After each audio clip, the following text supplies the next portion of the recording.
안녕하세요. 한의사 이경입니다. 요즘 이보영 선생님 자주 뵙는 것 같아서 저는 아주 좋은데요. 자, 인사해 주시죠. 네, 안녕하세요. CS 한방병원 스포츠 재활센터 물리치료사 이보영입니다. 자, 이보영 선생님 나오시면 여성분들이 특히 좋아하실 것 같아요.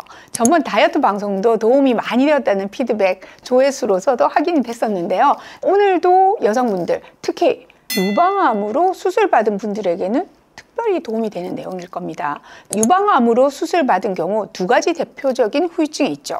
바로 림프 부종과 오늘 말씀드릴 겨드랑이막 증후군 또는 애가막 증후군이라고 하는데요. 유방암 수술 후에 겨드랑이에 띠가 생겼어요. 그래서 팔이 안 올라가요, 아파요 하는 분들 흔히 계시거든요. 바로 이 겨드랑이막 증후군 때문입니다.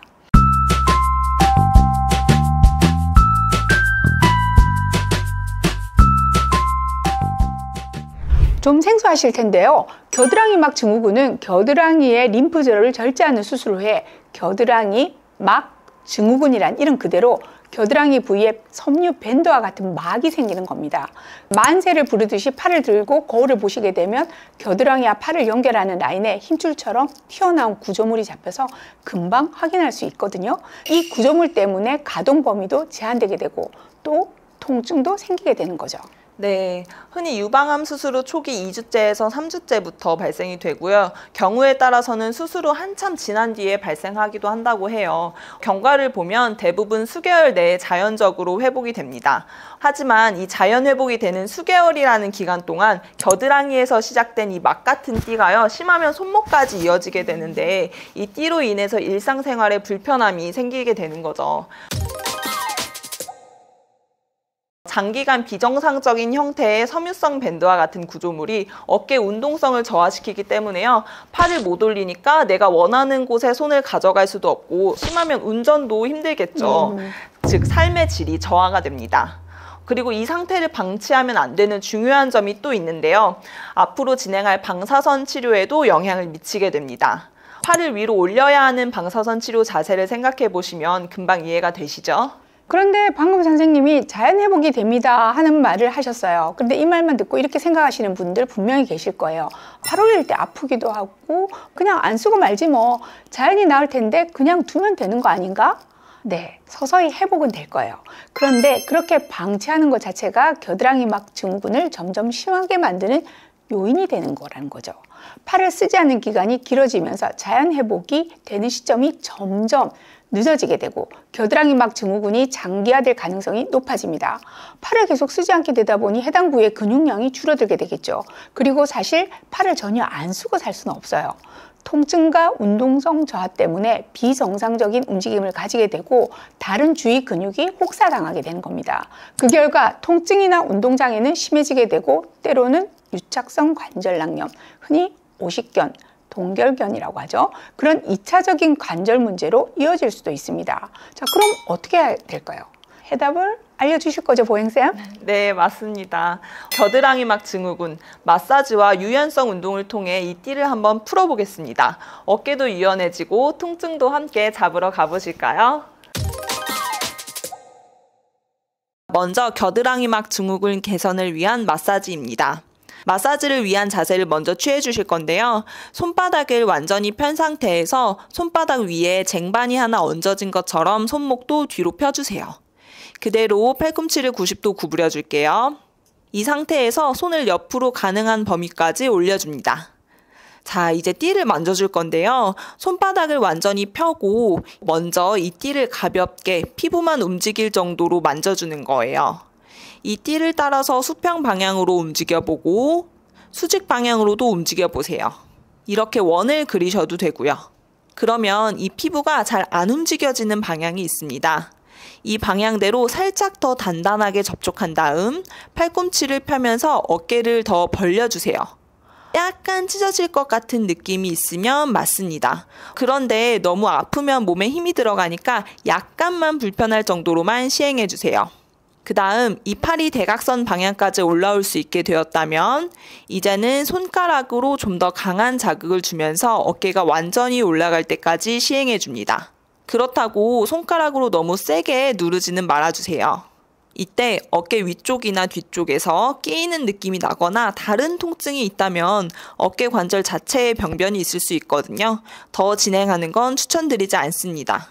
또 아까 말씀드렸듯이 너무 과한 자극은요, 오히려 염증성 반응을 일으킬 수 있기 때문에 무리하지 않는 선에서 약한 강도로 천천히 시행해주세요. 네, 다음은 유연성 운동입니다. 앞으로 진행하는 모든 스트레칭은 약간의 불편함이 느껴지는 텐션 정도로 통증 없이 진행하는 것이 안전합니다. 주로 손을 올리는 어깨 관절의 유연성을 증진시키는 동작인데요. 마지막 범위에서 10초에서 30초 정도 유지하시고 5회에서 10회 반복해 주시면 되겠습니다. 누워서 3동작, 선 자세에서 2동작 진행하실게요. 가장 먼저 스노우 엔젤 동작입니다. 무릎을 구부려 팔을 벌린 채로 중력에 내 몸을 맡깁니다. 툭 내려놓으세요, 팔을. 이후 팔을 사용해 눈 위에서 천사 날개를 만들듯이 손을 머리 위로 천천히 가져갑니다. 이 마지막 범위에서 10초에서 30초 홀드, 원래 자리로 되돌아옵니다. 두 번째로 손을 목 뒤 또는 뒤통수로 가져가서 팔꿈치를 모았다가 최대한 벌려주세요. 명치가 너무 들리지 않게 잡아주시고 팔꿈치를 중력이 잡아당긴다고 생각하고 벌려줍니다. 역시 10초에서 30초 홀드, 처음 자세로 돌아옵니다. 세 번째로 긴 지팡이가 있으면 좋은데요. 팔꿈치를 모두 펴고 천천히 팔을 앞으로 나란히 했다가 가능한 범위까지 머리 방향으로 올려줍니다. 역시 10초에서 30초 홀드 하시고 천천히 시작 자세로 돌아옵니다. 이렇게 누워서 하는 자세가 편해졌다면 이제 일어나서 해보실 건데요. 직접 힘을 쓰면서 팔의 가동성을 확보해 주겠습니다. 이렇게 벽을 마주보고 섭니다. 아랫팔을 벽에 둔 상태로 천천히 손날로 벽을 타고 올라갑니다. 겨드랑이 아래쪽이 스트레치 되는 것을 느껴보세요. 마지막 범위에서 10초에서 30초 홀드, 내려옵니다. 이번엔 돌아서 내 옆에 벽에 오게 서주시고요.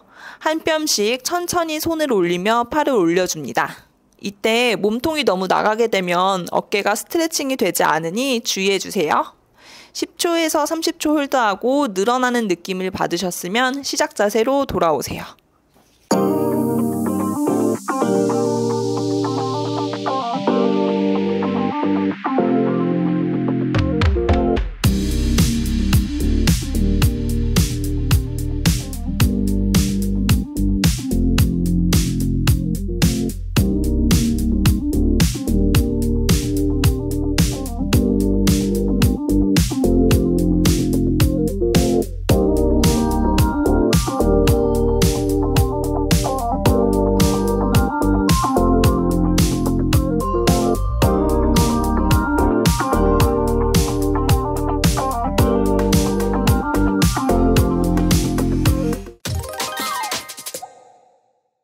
이렇게 마사지부터 유연성 운동까지 마쳤는데요. 유방암 수술 뒤에 겨드랑이막 증후군으로 아예 움직이지 않거나 또는 자칫 잘못된 운동을 계속해서 2차적인 손상을 가져오지 않도록 꾸준히 해보시길 권해드립니다. 우리 여성에게 있어서 유방암 그리고 암으로 인한 유방절제술은 좀 더 다른 의미로 다가올 겁니다. 거기다 지속적인 통증까지 괴롭힌다면 마음이 많이 무너지겠죠. 여성 동지들 힘내시고요. 오늘 알려드린 방법으로 꾸준히만 해주신다면 그 후유증으로부터 훨씬 자유로워하실 겁니다. 좋은 정보 가지고 와주신 이보행 선생님 그리고 시청해주신 구독자분들에게 감사드립니다. 감사합니다.